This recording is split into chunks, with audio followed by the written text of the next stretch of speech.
오늘 이 시간에 주시는 살아계신 하나님의 말씀은 구약성경 열왕기상 19장 13절에서 18절의 말씀입니다.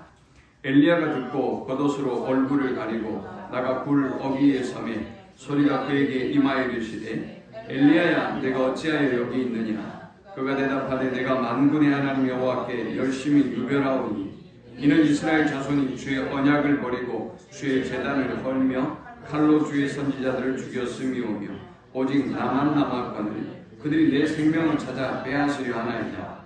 여호와께서 그에게 이르시되 너는 내 길을 돌이켜 광야를 통하여 다메섹에 가서 이르거든 하사엘에게 기름을 부어 아람의 왕이 되게 하고 너는 또 님시 아들 예후에게 기름을 부어 이스라엘의 왕이 되게 하고 또 아벨 모올라 사밧의 아들 엘리사에게 기름을 부어 너를 대신하여 선지자가 되게 하라.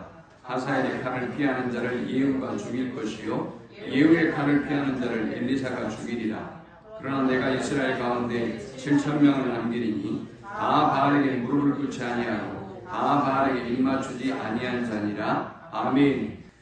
이스라엘의 역사 가운데서 가장 어두운 시대를 살았던 사람, 많은 사람이 하나님을 배신하고 하나님의 약속을 버리고 오히려 선지자를 죽였던 시대를 살았던 선지자, 그 시대를 살았던 인물이 우리가 오늘 본문에서 만나는 엘리야라고 하는 선지자입니다.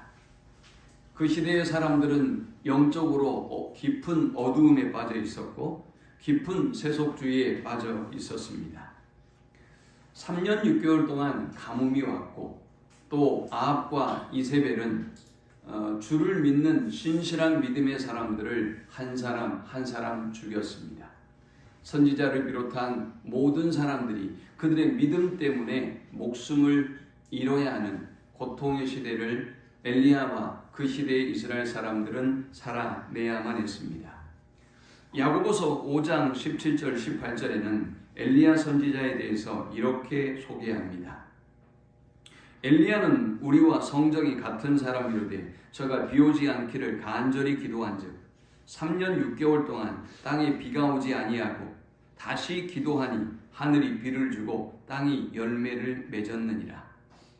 엘리야는 구약의 모세와 더불어서 이스라엘 백성들이 가장 사랑하고 가장 존경하는 선지자입니다.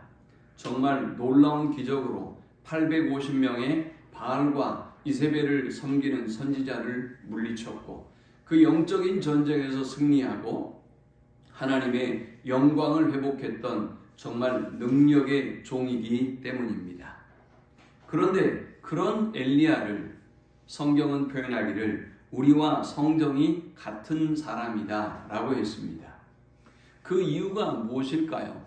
저와 여러분은 3년 6개월이나 가문 이 땅에 비를 내리게 할 만한 그런 영성과 능력을 가지고 있지 않잖아요. 그런데 어떤 면에서 엘리야를 우리와 성정이 똑같은 사람이라고 하는 것일까요? 우리가 읽지는 않았지만 18장에 등장하는 엘리야와 그리고 오늘 우리가 19장에서 만나는 엘리야는 너무나 큰 차이가 있기 때문입니다.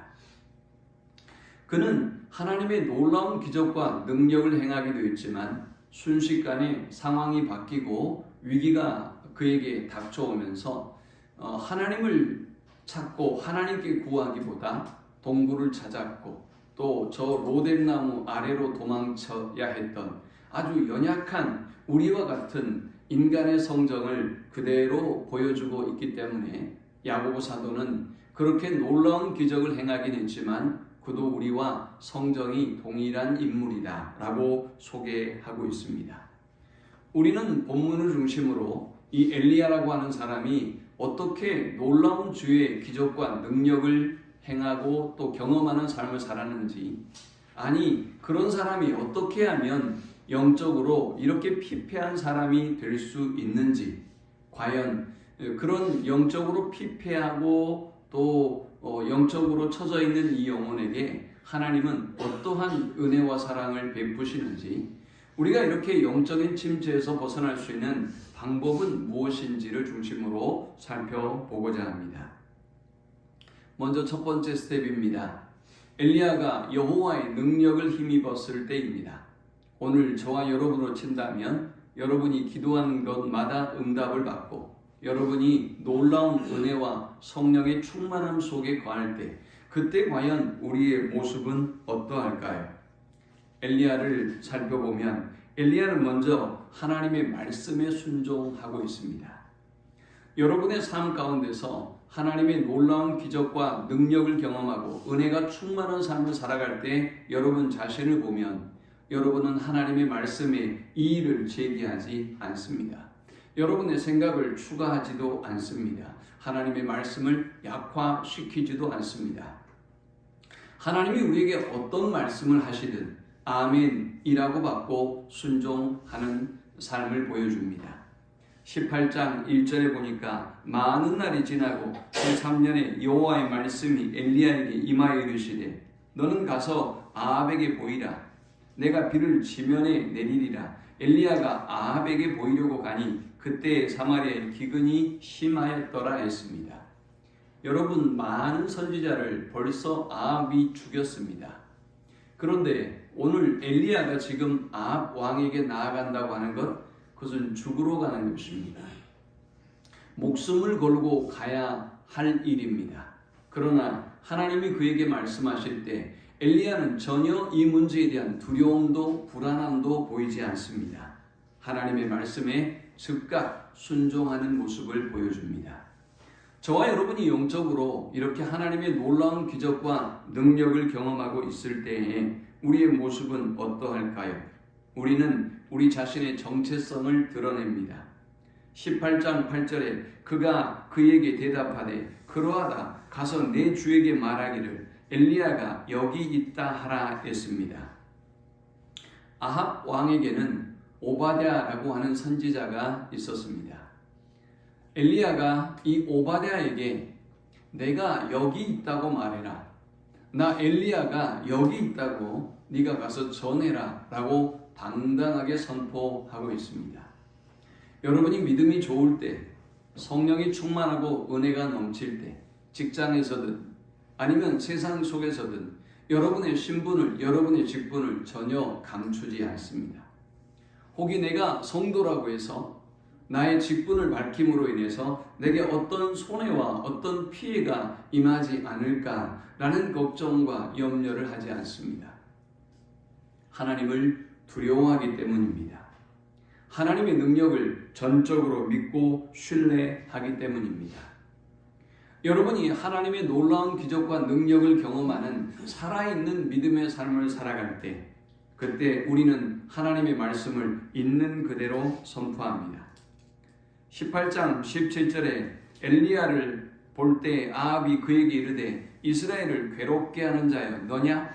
그가 대답하되 내가 이스라엘을 괴롭게 하는 것이 아니라 당신과 당신의 아버지의 집이 괴롭게 하였으니 이는 여호와의 명령을 버렸고 당신이 바알들을 따랐습니다. 아합 왕이 엘리야를 보면서 이렇게 말합니다. 이스라엘을 괴롭히는 자구나 라고 그를 향하여 물었습니다. 왜 이렇게 말한 것일까요? 많은 사람들이 또 어용의 선지자들 역시도 마찬가지로 아합 왕의 죄와 잘못을 지적하지 못했습니다. 그러면 죽습니다. 성도들도 자신의 믿음의 정체성을 드러내지 못했고 자신의 신분을 드러내지 못했습니다. 왕의 잘못이 무엇이고 오늘 이스라엘의 잘못이 무엇인지를 아무도 선포하지 못하고 있습니다. 그런데 엘리야는 그들을 향하여 그들의 죄를 하나님의 말씀이 지시하는 대로 그대로 선포하고 있는 것입니다. 그러니 왕이 괴롭죠. 이스라엘이 엘리야 때문에 괴로운 것입니다. 그렇게 말했더니 엘리야는 조금도 주저하지 않습니다. 아닙니다. 저 때문에 이스라엘이 괴로운 게 아니라 당신과 당신의 집안과 그리고 이스라엘이 하나님을 버리고 말씀을 버렸고 바알을 숭배하고 있기 때문에 오늘 우리나라에 이렇게 기근이 임하고 있고 우리가 이렇게 큰 고통 가운데 거하고 있습니다. 라고 전합니다. 은혜로 충만한 사람, 말씀으로 충만한 사람, 성령으로 충만한 사람은 자기의 신분을 세상 속에 감추지 않습니다. 복음을 전하는 것을 두려워하지 않습니다. 담대하게 하나님의 말씀을 있는 그대로 선포하는 것입니다. 하나님의 영으로 충만한 사람, 하나님의 보이지 아니하는 손길이 나와 함께하고 있음을 믿는 사람은 영적인 싸움을 조금도 두려워하지 않습니다. 19절에서 엘리야는 바알 왕에게 이렇게 말합니다. 그런즉 사람을 보내 온 이스라엘과 이세벨의 상에서 먹은 바알의 선지자 450명과 아세라 선지자 400명을 갈멜산으로 모아 내게로 나아오게 하소서. 자신의 정체성을 드러내는 것만으로도 위험한 이 상황에 그는 목숨을 걸고 저 바알 왕에게 말합니다. 당신이 섬기는 바알 선지자 450명과 이세벨을 섬기는 선지자 400명을 데리고 산으로 올라오십시오. 갈멜로 올라오십시오. 나는 이스라엘 백성과 더불어 그 산에 올라갈 것입니다. 라고 말합니다. 20절에 아합이 이에 이스라엘의 모든 자손에게로 사람을 보내 선지자를 갈멜 산으로 모으니라 했습니다. 엘리야가 왜 이렇게 무모한 도전을 할 수 있는 것일까요? 엘리야는 자신이 있었기 때문입니다.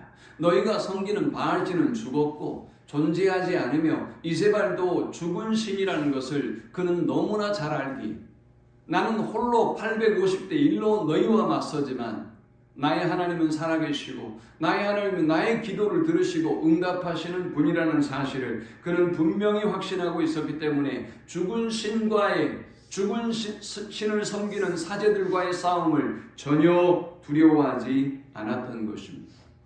그는 오히려 영적인 싸움을 선포하고 영적 전쟁의 장으로 그들을 불러 모으고 있습니다. 여러분이 은혜가 충만하고 성령으로 충만할 때 우리의 삶 속에 하나님의 놀라운 기적과 능력을 경험하며 살아갈 때 우리는 백성의 영적인 회복을 촉구합니다. 여러분의 가족들의 영적인 회복을 촉구합니다. 우리가 이렇게 살아서는 안 됩니다. 이건 하나님이 기뻐하는 믿음의 모습이 아닙니다. 우리는 이러한 믿음의 자리로 돌아가야 합니다. 라고 선포하는 것입니다. 21절에 엘리야가 모든 백성에게 가까이 나아가 이르되 너희가 어느 때까지 둘 사이에 머뭇머뭇하려느냐. 여호와가 만일 하나님이면 그를 따르고 바알이 만일 하나님이면 그를 따를지니라 하니 백성이 말 한마디도 대답하지 아니하는지라. 당시에 이스라엘 백성들은 하나님을 섬기고 있었습니다. 그러나 동시에 바알을 섬기고 있었습니다. 그런데 그들의 죄된 모습을 누가 지적해주는 사람이 없었습니다. 그들로 하여금 고뇌하고 하나님 앞에 회개하고 돌아올 수 있는 말씀을 선포해주는 사람이 없었던 것입니다. 바로 그러한 때 엘리야는 자신의 목숨이 위험함에도 불구하고 백성 역시도 회개하고 돌아오면 그들의 목숨도 위험합니다. 그러나 그들에게 선포하고 있습니다. 너희는 하나님을 따르면서 바알을 따르느냐? 너희가 섬기는 신이 하나님이면 하나님을 따를지니라 라고 그들에게 영적인 각성과 회복을 촉구합니다. 그러나 그들의 대답은 어떠했습니까? 백성이 말 한마디도 대답하지 아니하는지라 했습니다. 사랑하는 여러분, 우리가 코로나의 시대를 살아가고 극히 힘들고 어려운 시대를 살아가면서 여러분이 할 말이 참 많으실 거예요. 하나님께 핑계할 만한 것도 참 많을 거예요. 하나님 앞에 예배하지 않아도 기도하지 않아도 될 만한 많은 이유와 근거와 핑계들 말이죠. 그래서 하나님이 우리에게 묻습니다. 하나님을 섬기든지 세상을 섬기든지 하라. 그러면 우리가 당장 회개하고 하나님께 돌아가야죠. 그런데 오늘 이 시대에 많은 그리스도인들이 말을 하지 않습니다. 돌아가지도 않고 하나님을 버리지도 아니하고 그 자리에 앉아 있습니다. 하나님은 이제 이 엘리야로 하여금 제단을 수축하게 만듭니다. 여러분이 영적으로 다운되어 있을 때, 여러분이 영적으로 뭔가 시험에 들고 잘못된 상태에 있을 때 반드시 예배를 멀리합니다. 하나님과 멀어지게 돼 있습니다. 또 말씀을 멀리합니다. 기도 생활을 멀리하게 되어 있습니다. 하나님은 이 엘리야에게 굳이 이스라엘 안에도 많은 산이, 좋은 산이 있음에도 불구하고, 그리심산 같은 훌륭한 산이 있음에도 불구하고 이스라엘의 수도에서 가장 먼 갈멜산으로 가라라고 말씀하셨습니다. 이 갈멜산이 영적인 전쟁터가 된 것입니다. 그런데 하나님은 왜 도대체 이렇게 먼 갈멜산으로 엘리야를 인도하셨던 것일까요? 이스라엘의 12지파 중 북이스라엘은 10지파가 있었습니다. 그런데 그들이 제단을 쌓아두고 하나님 앞에 예배했던 유일한 제단이 있는 곳, 그곳이 바로 갈멜산입니다. 다른 산에는 제단이 존재하지 않았어요. 그런데 엘리야가 왜 갈멜산으로 가라고 했는지는 모르지만 순종하며 그 산에 가보니 그 제단이 무너져 있었던 것입니다. 북이스라엘에 단 하나밖에 없는 갈멜산의 그 제단이 완전히 무너져 있었어요. 그것은 무너진 제단만을 의미하지는 않을 것입니다. 무너진 이스라엘의 영적인 상태, 지금의 현재적인 모든 상태를 그대로 드러내주고 있는 모습일 것입니다. 엘리야는 돌을 모아서 그 제단을 수축합니다. 31절에 야곱의 아들들의 지파의 수요를 따라 엘리야가 돌 12개를 취하니 이 야곱은 옛적에 하나님의 말씀이 임하여 이르시기를 내 이름을 이스라엘이라 하리라 하신 자더라. 그가 여호와 이름을 의지하여 그 돌로 제단을 쌓고 제단을 돌아가며 곡식 종자 2세알을 둘 만한 도랑을 만들고 했습니다. 엘리야가 이방의 선지자들이 그들의 신을 부르고 몸부림쳤지만 전혀 대답하지 아니하고, 그 이방의 선지자들이 그들의 신을 부르기 위해서 자신의 몸을 자해하고 고통스럽게 하지만 그래도 죽은 신이, 존재하지 아니하는 신이 그들에게 응답하지 아니하는 모습을 보고 엘리야가 가장 먼저 한 일은 무너진 제단을 회복하는 일이었습니다. 12지파를 상징하는 12개의 돌로 엘리야는 그 제단을 수축합니다. 여러분, 영적인 회복은 하나님은 이 갈멜산에서 시작된다는 것을 보여주고 있는 것입니다. 우리의 영적인 회복은 다른 것에서 비롯되는 것이 아니라 오늘 여러분의 예배의 회복에서, 제단의 회복에서 비롯된다는 것을 하나님은 이 사건을 통해서 보여주고자 했던 것입니다. 여러분이 은혜가 넘치고 성령이 충만하고 하나님의 능력에 힘입어 살아갈 때, 그때 우리는 제단을 수축합니다. 무너졌던 예배를 회복하고 무너졌던 하나님과의 관계를 회복하는 일에 힘쓰는 것입니다. 자, 그 다음 엘리야가 한 일은 무엇이었을까요? 엘리야는 여호와를 의지하고 세상적인 가능성을 차단합니다. 33절과 34절에 보면 또 나무를 버리고 송아지에 각을 떠서 나무 위에 놓고 이르되 통 넷에 물을 채우다가 번제물과 나무 위에 부으라 하고, 또 이르되 다시 그리하라 하여 다시 그리하니, 또 이르되 세 번째로 그리하라 하여 세 번째로 그리하니 물이 제단에 두루 흐르고 도랑에도 물이 가득 찼더라. 엘리야는 지금 이상한 일을 하고 있습니다. 자, 이방의 선지자들이 그들의 신의 응답을 받지 못했다고 한다면 이제 엘리야는 이 제단을 쌓아두고 하나님 앞에 간절히 기도해서 여호와의 불이 이 장작더미에 임하기를 기도하고 하나님께 나아가면 됐던 것입니다. 그런데 엘리야는 이상한 일을 합니다. 물동이를 갖다가 번제단에 그 물을 붓게 한 것입니다. 한 번 그런 것이 아닙니다. 연속적으로 그 물을 부었습니다. 그리고 도랑을 팠습니다. 그 제단의 주위에 말이죠. 그리고 그 도랑에 물이 고이도록 만들었습니다. 이것이 무엇을 의미하는 것일까요? 엘리야는 세상의 가능성, 세상의 방법을 차단해 버리고 있는 것입니다. 혹이 우연히 이 장작더미에, 이 번제단의 장작더미에 불이 붙었다고 이야기할까봐 그 가능성을 차단해 버리는 것입니다. 그 나무에 물을 붓고 그리고 그 주변에 도랑을 치고 그 도랑에 물이 흘러온다 할지라도 살아계신 하나님, 전능하신 하나님은 이 물에 젖은 장작을 태우실 것이고, 그리고 도랑으로 막혀있는, 물로 막혀있는 이 장작더미에 여호와의 불로 임할 것임을 그는 확신하고 있는 것입니다.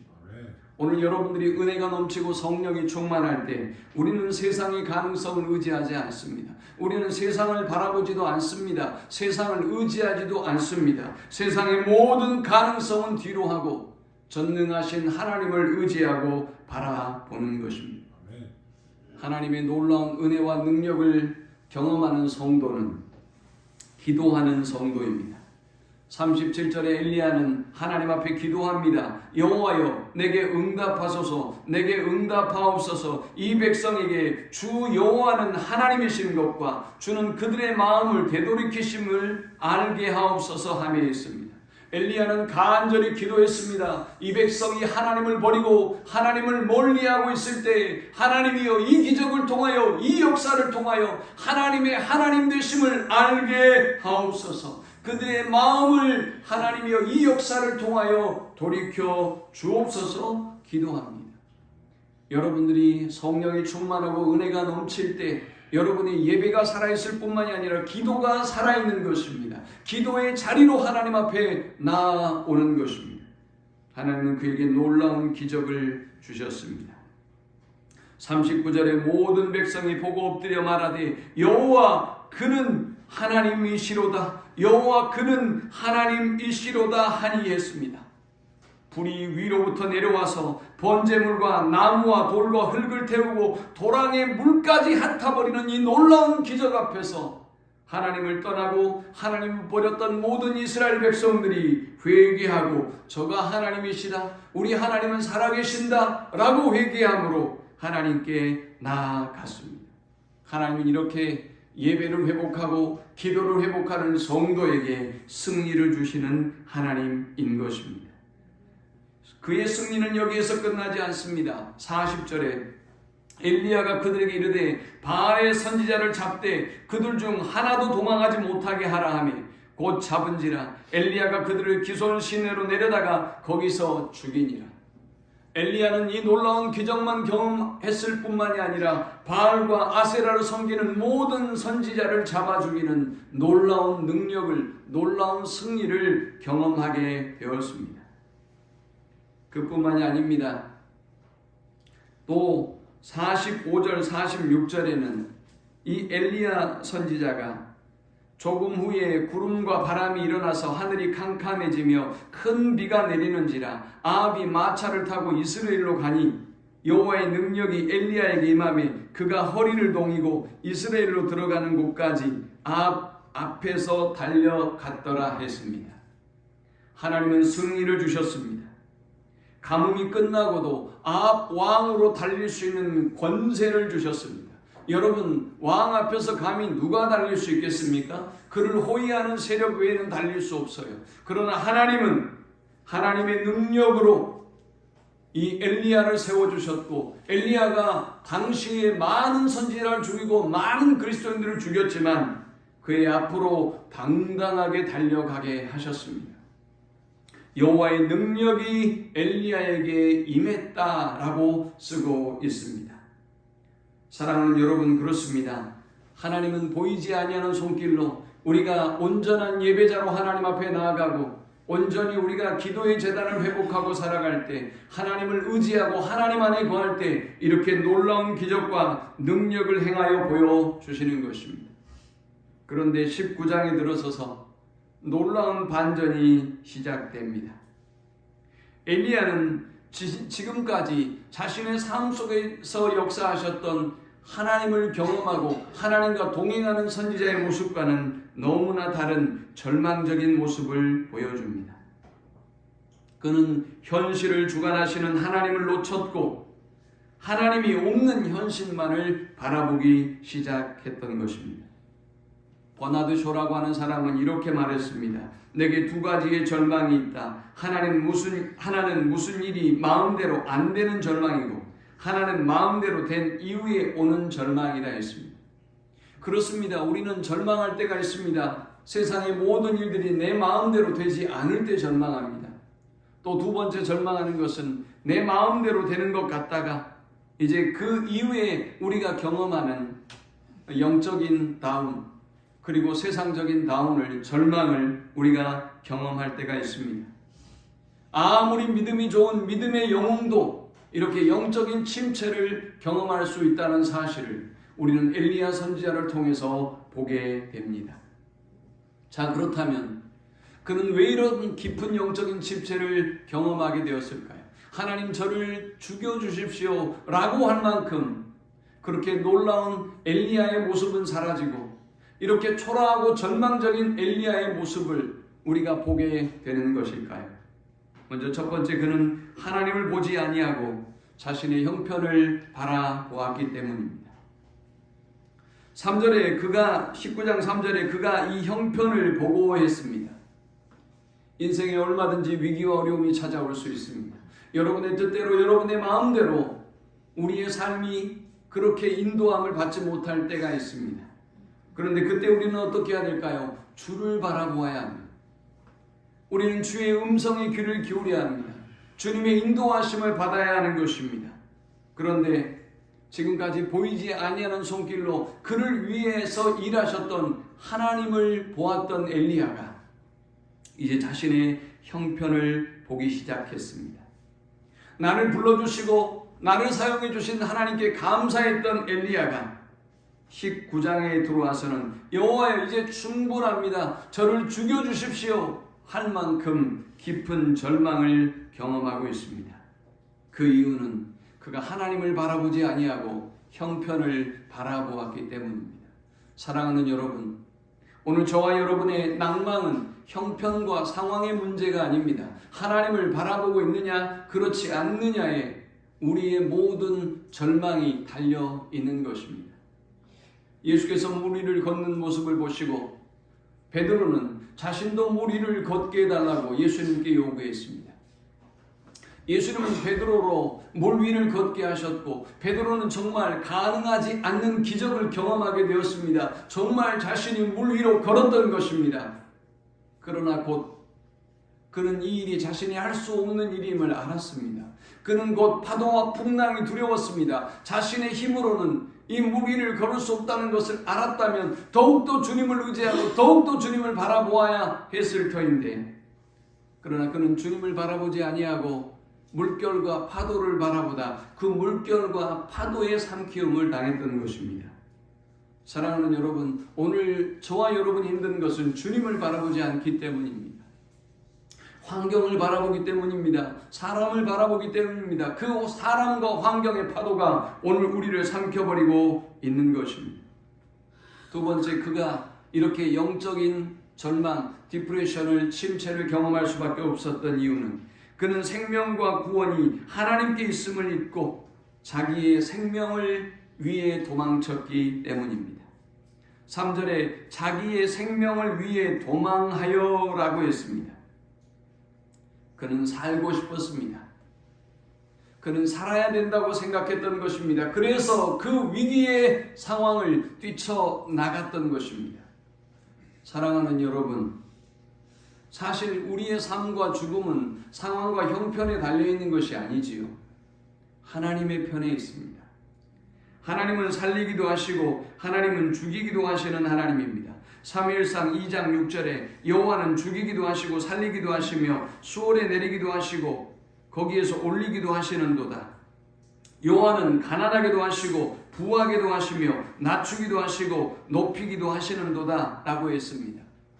인간의 생사화복은 하나님의 손에 하나님의 주권에 있음에도 불구하고 그는 이 죽음의 위기 가운데서 아합 왕과 이세벨이 그를 죽이려고 하자 그는 이 위기의 상황을 피해서 얼른 그 놀라운 기적의 현장을 떠나 도망치고 말았다는 것입니다. 사랑하는 여러분, 오늘 저와 여러분의 삶의 모습이 그러한 모습이 아닌지요. 십자가를 지고 주님을 따르는 일을, 우리가 직분과 사명을 감당하는 일을, 우리가 예배하고 하나님 앞에 충성을 다하는 일을 당연히 기쁨으로 여기고 주님을 바라보며 그 길을 따라 가야 함에도 불구하고 내 형편을 바라보니 두렵습니다. 나의 지금 이 위기와 순간을 바라보니 죽을 것 같습니다. 그래서 자기의 생명을 위하여 도망한 것입니다. 여러분, 그런데 지금 이 상황이 누가 죽게 된 상황이라고 말합니까? 이 선포는 이세벨의 선포예요. 19장 2절에 이세벨이 사신을 엘리야에게 보내 이르되 내가 내일 이맘때에는 반드시 내 생명을 저 사람들 중 하나의 생명과 같게 하리라. 그렇지 아니하면 신들이 내게 벌 위에 벌을 내림이 마땅하니라 한지라 했습니다. 이 선포는 그저 아합의 아내 이세벨의 선포일 뿐이에요. 이건 하나님의 뜻이 아니에요. 하나님의 선포가 아닌 것입니다. 그런데 어리석게도 그 세상의 소리에, 그 사람의 소리에 그는 두려움에 떱니다. 죽게 되었다고 생각합니다. 그래서 살기 위하여 도망쳤던 것입니다. 하나님을 바라보지 못하면 충분히 살아갈 수 있는 상황도 죽을 것처럼 보입니다. 도저히 견딜 수 없을 것처럼 보입니다. 그래서 뛰쳐나가는 것입니다. 왜 우리가 영적인 침체에 빠지고 절망에 빠지는 것일까요? 세 번째는 하나님의 은혜는 사라지고 자기 공로와 자기 교만에 빠졌기 때문입니다. 그는 계속해서 나에 대한 얘기를 합니다. 자기의 생명을 위해라고 얘기합니다. 나는 내 조상들보다 낫지 못하니이다 라고 고백합니다.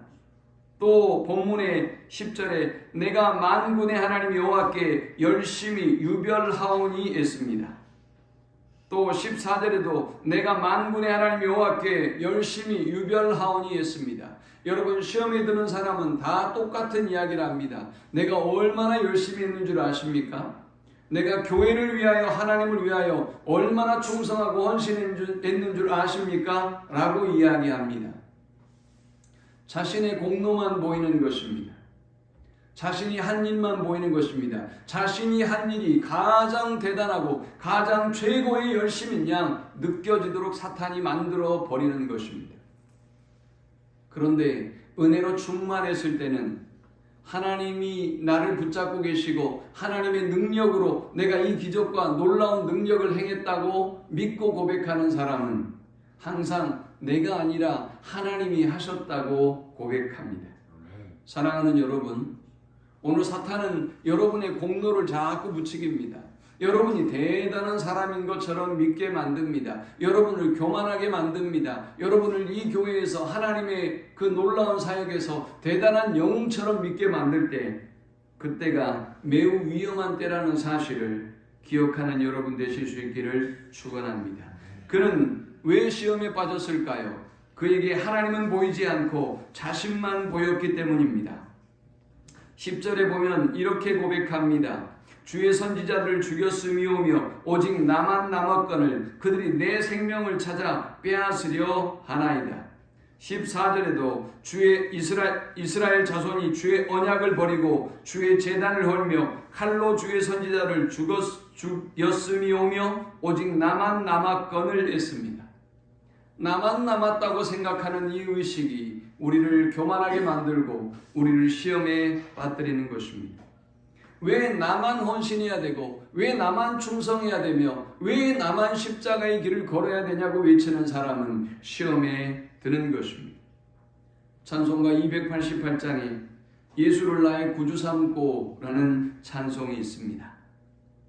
예수를 나의 구주 삼고 성령과 피로써 거듭나니 이 세상에서 내 영혼이 하늘의 영광 누리도다. 이것이 나의 간증이요 이것이 나의 찬송일세. 나 사는 동안 끊임없이 구주를 찬송하리로다. 주 안의 기쁨 누림으로 마음의 풍랑이 잔잔하니 세상과 나는 간 곳 없고 구속한 주만 보이도다. 우리가 주님 안에 거하면 세상과 나는 보이지 않습니다.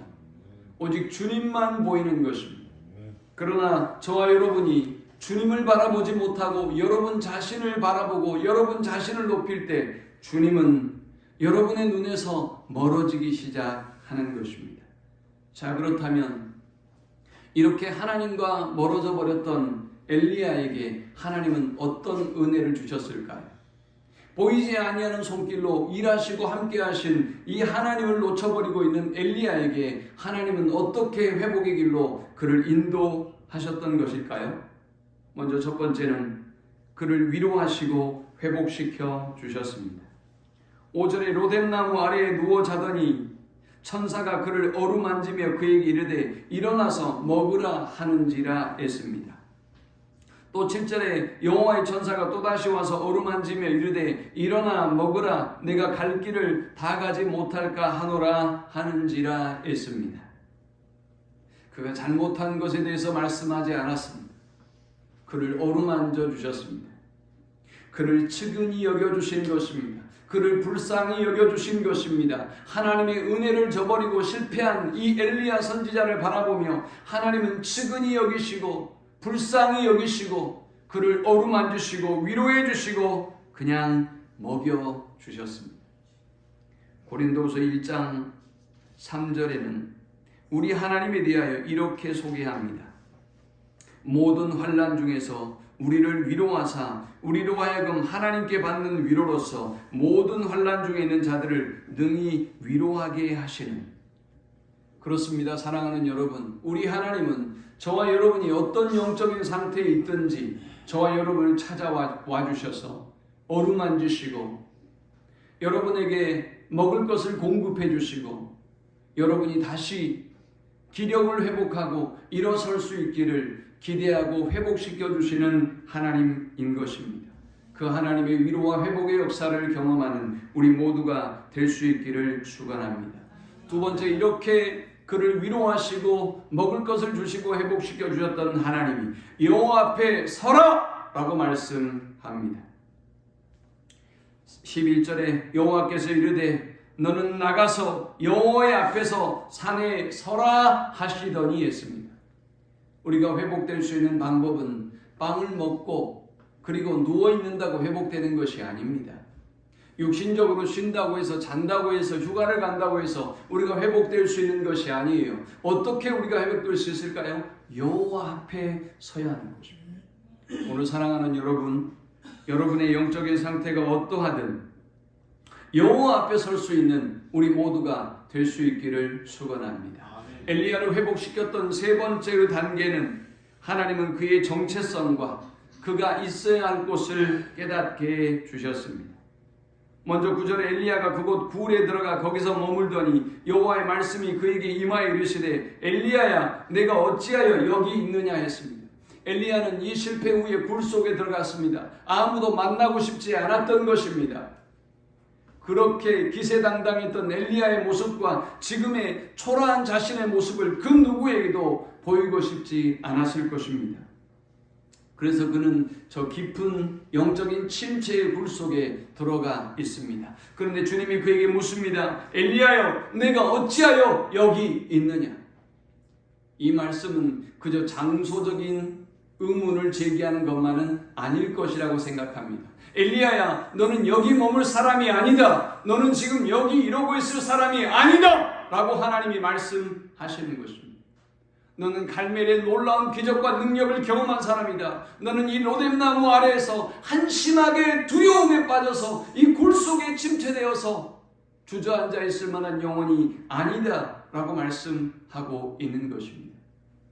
오늘 내가 이렇게 내 자신의 연민에 빠져서 이렇게 영적인 침체를 부둥켜 안고 굴 속에 네가 머물러서는 안 된다 라고 하나님이 말씀하고 있는 것입니다. 하나님은 엘리야에게 한 번만 이 질문을 던지신 것이 아닙니다. 13절에 엘리야가 듣고 겉옷으로 얼굴을 가리고 나가 굴 어귀에 섬에 소리가 그에게 임하여 이르시되 엘리야야 내가 어찌하여 여기 있느냐 라고 하나님이 다시 그에게 묻습니다. 사랑하는 여러분, 하나님은 지금 오늘 저와 여러분에게 묻고 계십니다. 사랑하는 아들아, 내가 지금 어찌하여 이 모습으로 여기에 이러고 있느냐라고 말이죠. 이 하나님의 음성을 듣고 여러분 자신의 정체성을 회복하고 사명을 회복하고 여러분이 있어야 할 자리를 회복하는 우리 모두가 될 수 있기를 축원합니다. 이제 또 네 번째 회복의 스텝은 하나님께서 이 엘리야에게 네가 세상을 두려워하고 저 사람들을 두려워하지만 내가 이 온 땅의 통치자다라는 것을 하나님은 가르쳐 주셨습니다.